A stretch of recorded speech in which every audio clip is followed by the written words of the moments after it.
ఇది మా పెదనాన్న సంతకం పెట్టిన దస్తావేజు. అక్కడ మా నాన్న లేడు, ఇక్కడ మా పెదనాన్న లేడు.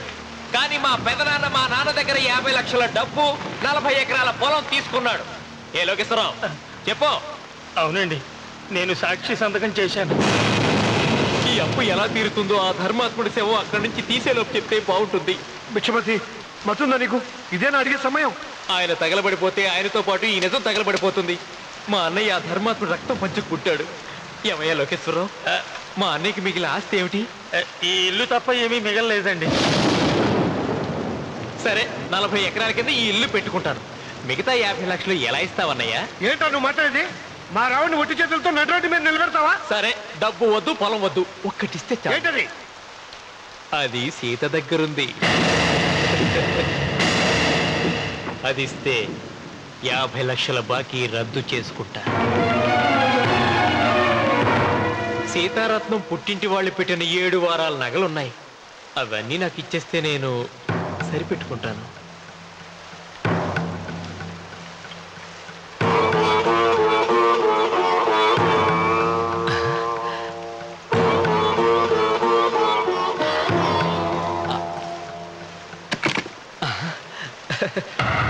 అదేమిటి, నీ మెళ్ళ ఉన్న మంగళసూత్రం బంగారం కదా, అది కూడా తీసిపెట్టు. అన్నయ్య తీసేమని చెప్పు. నువ్వు కట్టాల్సిన తాళి మా రావుడు కట్టాలని ఖచ్చితంగా కదా ఈ పని చేస్తున్నావు. తప్పు మాట్లాడుతున్నావు శాస్త్రి.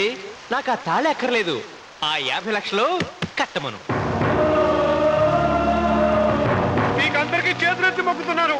ఒక ఐదింటి ఇల్లాలి 5వ తనాన్ని కాపాడండి. మీకోసం తన సరస్వాన్ని మీకు దానం చేసి కొడుకును ఒట్టి చేతులతో నిలబెట్టారు మా శివరామకృష్ణ గారు. మీరందరూ ఇంటి మూలంగా లాభం పొందిన వారే. ఆ ఇల్లాను మంగళసూత్రం తీయకుండా కాపాడండి. దయచేసి మీకు తోచిన సహాయం చేయండి. భక్తులు, నీకేమైనా సిగ్గుండదా? కడుపుకు అన్నం తింటాడావా, గడ్డి తింటాడావా? దానం ఇచ్చినట్టుది తిరిగి పీక్కుంటావా? నీ అమ్మాల పెరుగాల పెట్ట. ఊరికేనే ఇచ్చాడా? పుణ్యం కోసం ఇచ్చాడు. చచ్చాక తిరిగి ఇవ్వమంటే ఎలాగండి? ఎవడు దానం చేయమన్నాడండి? ఒళ్ళు కొవ్వెక్కి దానం చేశాడు. అన్నం పెట్టి తినేది కక్కమంటే ఎలాగండి? సొమ్ము తమ్ముడిది, సోకేవో అన్నగారు అనుభవించారన్నమాట. ఏమిగా నిలబడి చూస్తున్నారు సిగ్గు లేకుండా? ఈయనే ఉంటే మన గుండెడి అని విక్కుంటారు, మనం బొచ్చ పట్టుకొని అడుగు తినాలి.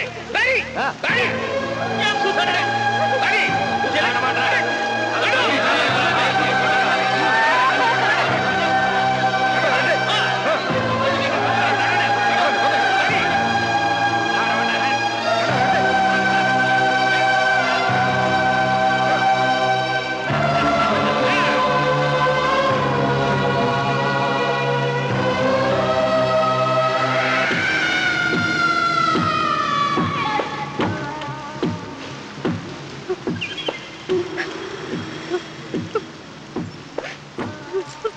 అమ్మ సీత, భిక్షపతి, మా వియ్యంకుడు బాకీ ఉన్న 50 లక్షల డబ్బు 40 ఎకరాల పొలం నీకు నేనిస్తాను, సరేనా? సరే.